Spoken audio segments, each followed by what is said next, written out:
No alvorecer do primeiro milênio, quando o medo pairava sobre a Europa, uma convocação inesperada rompeu séculos de silêncio. Uma promessa divina, uma ameaça distante e uma chance de redenção incendiaram o coração de multidões. Assim nascia a jornada que mudaria terras e almas, marcando para sempre o início da Primeira Guerra Santa.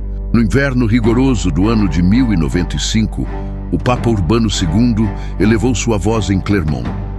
Sua fala ardente ecoou entre nobres e camponeses, prometendo absolvição total aos que marchassem rumo ao Oriente. Ali, sob neve e fervor espiritual, a Europa ouviu não um pedido, mas um chamado irresistível à glória celestial. A mensagem atravessou feudos e vilarejos como um incêndio divino. De boca em boca, a promessa de salvação eterna moveu camponeses, monges, soldados e sonhadores. Para muitos, partir rumo à Terra Santa significava cumprir destino profetizado. Para outros, era a fuga de uma vida dura. Todos marchavam atraídos por esperança e temor. A Europa convulsionava. Famílias inteiras abandonavam plantações e casas para seguir a cruz. Jovens improvisavam armas com ferramentas, acreditando marchar guiados pela vontade divina. A euforia espiritual misturava-se ao medo do desconhecido. Cada aldeia via partir seus filhos, deixando ecos de despedidas que pareciam presságios. A cruzada popular nasceu sem planejamento. Guiados por Pedro, o eremita, multidões desorganizadas avançaram antes mesmo dos nobres. Homens, mulheres e crianças carregavam cruzes rústicas, tratando a jornada como peregrinação milagrosa. A fé os conduzia, mas a realidade do caminho logo mostraria sua crueldade. Sem disciplina, a cruzada popular atravessou regiões da Europa causando espanto. A fome os empurrava ao saque, gerando temor e hostilidade. O fervor religioso que os movia chocava-se com a miséria evidente em seus corpos. Muitos viam nele sinal divino, outros, uma ameaça perigosa avançando sem controle. Ao chegarem ao Império Bizantino, foram recebidos com cautela. O imperador Aleixo Comneno esperava cavaleiros treinados, não uma massa esfarrapada. Temendo o caos, permitiu a travessia do Bósforo apenas para tirá-los de seu território rapidamente. O Oriente os aguardava, mas não com benevolência. Atravessado o Bósforo, a paisagem mudou drasticamente. A Anatólia era vasta, árida e hostil. A ilusão de jornada sagrada evaporava sob sol implacável. Olhares vigilantes dos seljúcidas seguiam cada passo. Os peregrinos, exaustos, caminhavam rumo ao desconhecido como presas que ainda não percebem o caçador. O ataque veio rápido. Arqueiros seljúcidas, montados e extremamente habilidosos, cercaram os cruzados populares. Flechas caíam como chuva mortal. Sem formação ou estratégia, os peregrinos sucumbiram em pânico. A primeira etapa da Primeira Guerra Santa terminava em tragédia absoluta.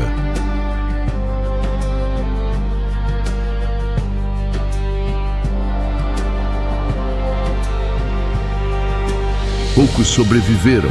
Os seljúcidas permitiram que relatos retornassem à Europa para semear o medo. Enquanto isso, os verdadeiros exércitos nobres, disciplinados, armados e motivados, preparavam sua própria partida. A Primeira Guerra Santa estava apenas começando, e o derramamento de sangue que viria seria ainda maior.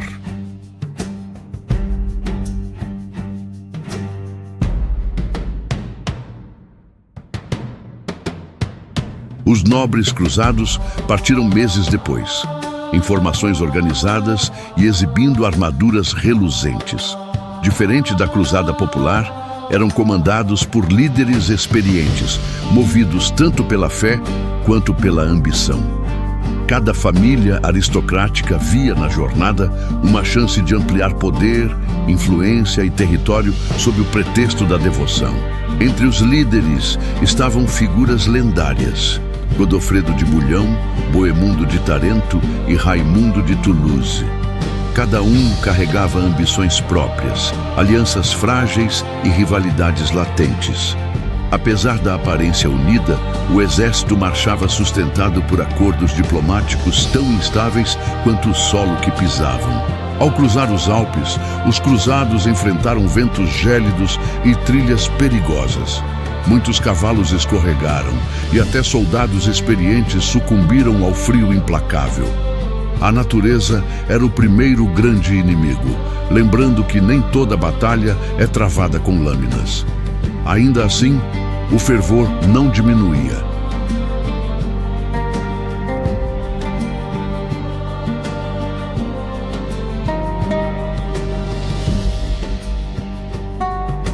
O Império Bizantino recebeu os nobres com mais respeito que os peregrinos, mas também com mais cautela.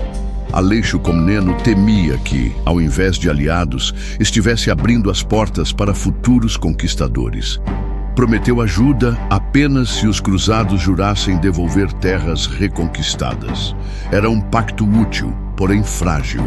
Após negociações delicadas, os cruzados cruzaram o Bósforo. Atravessaram a água escura rumo ao território inimigo, observando Constantinopla diminuir ao longe. Para muitos, aquela travessia simbolizava abandonar o mundo conhecido e entrar no palco onde destino, fé e morte se encontrariam inevitavelmente.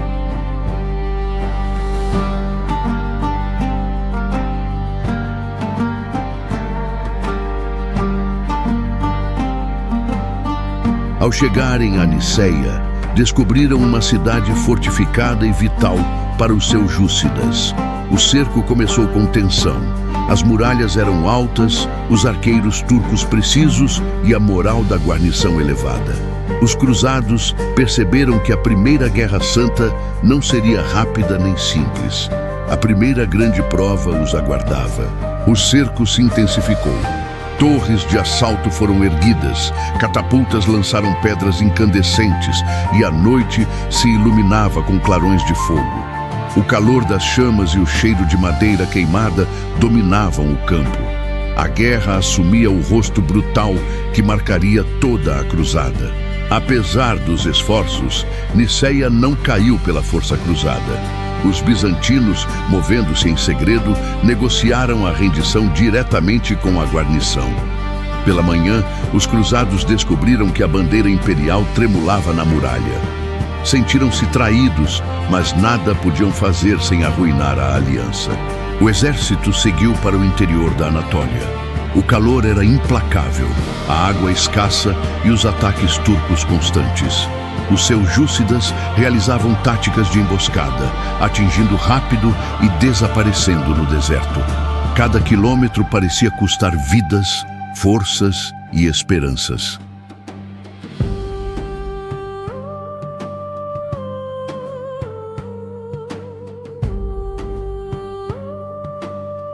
A Batalha de Dorileia emergiu como um momento decisivo. Os cruzados foram surpreendidos, mas mantiveram posição até reforços chegarem. Pela primeira vez, os seljúcidas recuaram diante do avanço cristão. A vitória reacendeu moral e fé, tornando-se símbolo de que a Terra Santa podia realmente ser alcançada. Após Dorileia, os cruzados avançaram lentamente pela Anatólia, enfrentando calor extremo e emboscadas constantes. A poeira queimava os olhos, os cavalos cambaleavam e muitos soldados marchavam feridos. Mesmo assim, o exército mantinha disciplina férrea, impulsionado pela recente vitória e pela crença de que Deus guiava cada passo.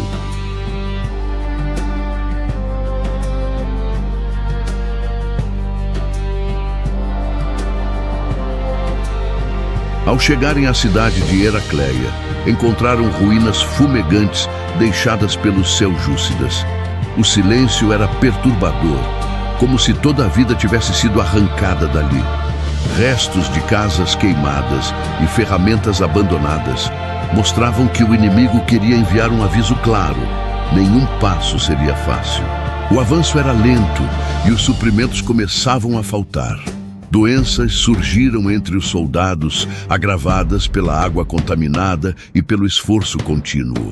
Ainda assim, líderes insistiam que a marcha não podia parar. A Terra Santa parecia distante como um sonho, mas o desespero tornava-se combustível.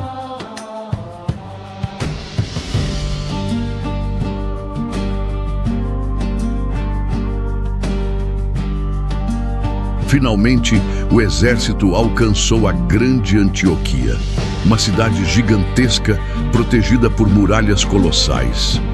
Os cruzados ficaram impressionados com sua imponência. Tomá-la significava abrir caminho para Jerusalém, mas também significava enfrentar um dos cercos mais longos e brutais da história. O cerco começou sem esperança de vitória rápida. Antioquia era abastecida por vias secretas, e os cruzados logo sentiram fome. Chuva fria castigava o acampamento e relatos de deserção surgiam a cada semana. A fé, antes ardente, transformava-se em um fardo pesado, carregado entre orações desesperadas. Os seljúcidas realizavam ataques noturnos, lançando flechas incendiárias e investidas rápidas para desgastar os cruzados. O terror da escuridão era constante. Cada som podia indicar emboscada. A guerra psicológica tornou-se tão mortal quanto a física. Viver era resistir à ansiedade que consumia até os mais fortes. A fome alcançou níveis terríveis. Animais eram sacrificados, ervas desconhecidas eram fervidas e até relatos mais sombrios circularam pelo acampamento. Mesmo assim, ninguém recuou. Embora corroídos pela miséria, mantinham viva a convicção de que estavam próximos do momento decisivo.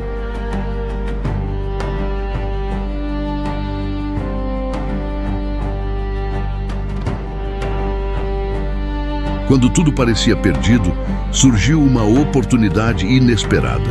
Um traidor dentro da cidade prometeu abrir um dos portões. Os líderes cruzados, desesperados por vantagem, aceitaram. Na calada da noite, um pequeno grupo escalou muralhas, matou guardas e escancarou a entrada para o exército. A tomada de Antioquia foi sangrenta. Ruas estreitas se encheram de cadáveres, gritos e aço. O caos tomou a cidade enquanto cruzados avançavam casa por casa. A vitória, embora crucial, tingiu as mãos de todos com um peso que nunca seria esquecido. Mal haviam comemorado quando o novo exército seljúcida chegou para cercar os cruzados dentro da cidade recém-conquistada. Agora, os papéis se inverteram. Cercadores tornaram-se cercados.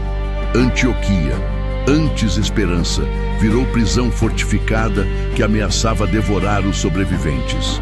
Encurralados dentro de Antioquia, os cruzados enfrentaram fome extrema. A comida desapareceu e muitos soldados mastigavam couro fervido para enganar o estômago. A morte rondava as muralhas. A fé tornava-se a única chama ainda acesa, tremulando perigosamente a cada dia de cerco inimigo. Rumores de traição surgiam. Alguns defendiam deserção, outros resistência até o último suspiro. Os líderes divergiam e Antioquia parecia se dividir internamente. O peso do cerco corroía a confiança entre homens que já lutavam lado a lado havia meses. Foi então que surgiu a figura de Pedro Bartolomeu, afirmando ter recebido uma visão divina que indicava onde estava escondida a lança sagrada, a arma que teria perfurado Cristo. A notícia reacendeu esperança nos corações, mesmo entre os mais céticos. Precisavam crer em algo. Cavando no local indicado, os cruzados encontraram uma lança. Verdadeira ou não, tornou-se símbolo de salvação. A descoberta incendiou o moral do exército.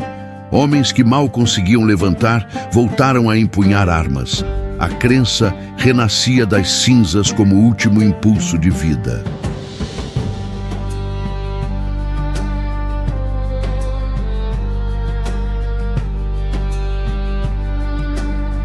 No amanhecer seguinte, Os cruzados, mesmo debilitados, saíram pelos portões para enfrentar o exército seljúcida que os cercava. Era um ato desesperado, mas guiado pela fé renovada. O choque se aproximava como tempestade inevitável. A batalha explodiu violenta. Mesmo exaustos, os cruzados avançaram com ferocidade surpreendente. Os seljúcidas, pegos de surpresa pelo ímpeto dos inimigos debilitados, começaram a recuar. O choque de lanças, gritos e poeira transformava o campo em cenário apocalíptico. Em poucas horas, o exército seljúcida recuou totalmente. Contra todas as probabilidades, Antioquia permanecia em mãos cruzadas. A vitória, quase milagrosa, espalhou-se como fogo. Soldados choravam, abraçavam-se e agradeciam aos céus por sobreviver ao que parecia impossível.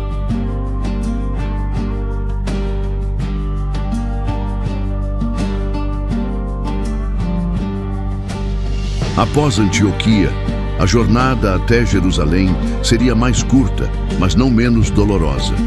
A fome continuava, muitos estavam descalços e o calor castigava. Porém, nada mais parecia capaz de deter o avanço. O destino final estava próximo e cada passo era impulsionado por êxtase religioso e exaustão física. Finalmente, após anos de marchas, batalhas e miséria, os cruzados avistaram Jerusalém. Lá estava ela, silenciosa e distante, banhada pela luz do amanhecer. Muitos caíram de joelhos em lágrimas. A cidade prometida parecia um sonho impossível tornada real diante de seus olhos.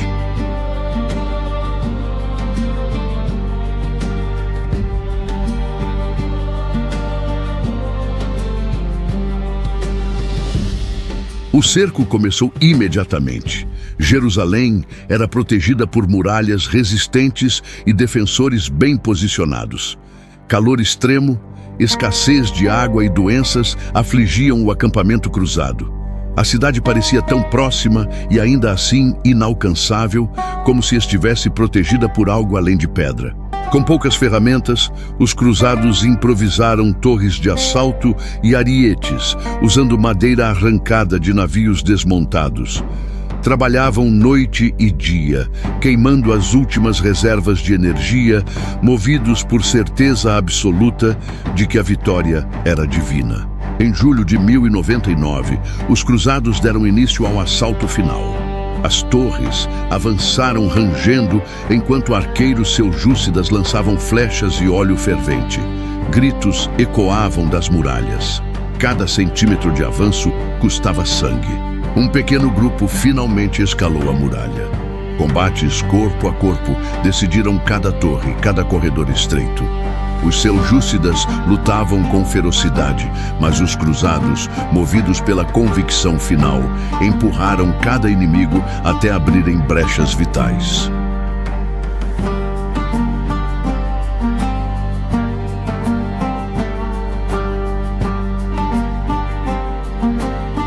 Quando o portão norte cedeu, o exército cruzado invadiu Jerusalém. O caos tomou as ruas. Gritos, fumaça, sangue e confusão dominaram a cidade sagrada.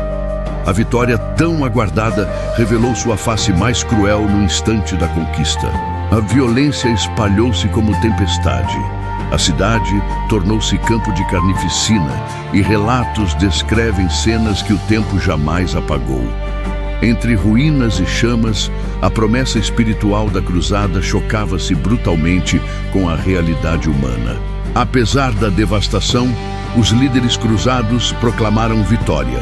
Muitos acreditavam que Deus realmente guiara cada batalha. Outros, silenciosos, caminhavam entre os mortos tentando conciliar fé e culpa. Duas forças que agora dividiam suas almas. Após a conquista, Jerusalém foi reorganizada sob domínio cruzado. Nobres escolheram governantes, dividiram terras e estabeleceram leis. Iniciava-se a criação dos Estados Cruzados, entidades políticas nascidas do sangue e da fé.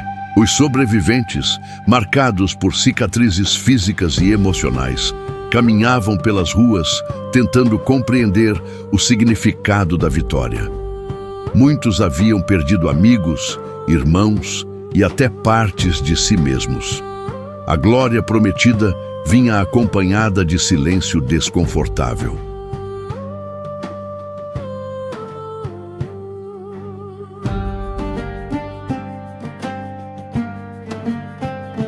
A Primeira Guerra Santa terminava oficialmente com a tomada de Jerusalém, mas seu impacto se estenderia por séculos.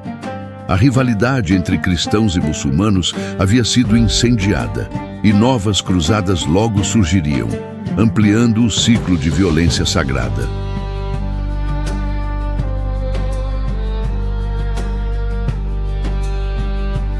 A narrativa da Primeira Guerra Santa foi moldada por fé, ambição e sofrimento humano. Nada nela foi simples, nada nela foi puro. Cada vitória veio acompanhada de cicatrizes profundas que afetariam culturas, religiões e impérios para sempre. Ao olhar para trás, percebemos que a Primeira Guerra Santa não foi apenas confronto entre exércitos, mas choque entre ideias e medos. Uma era de incertezas produziu homens dispostos a morrer por respostas. Hoje, em pleno século atual, ainda repetimos o erro de acreditar que a fé pode justificar violência.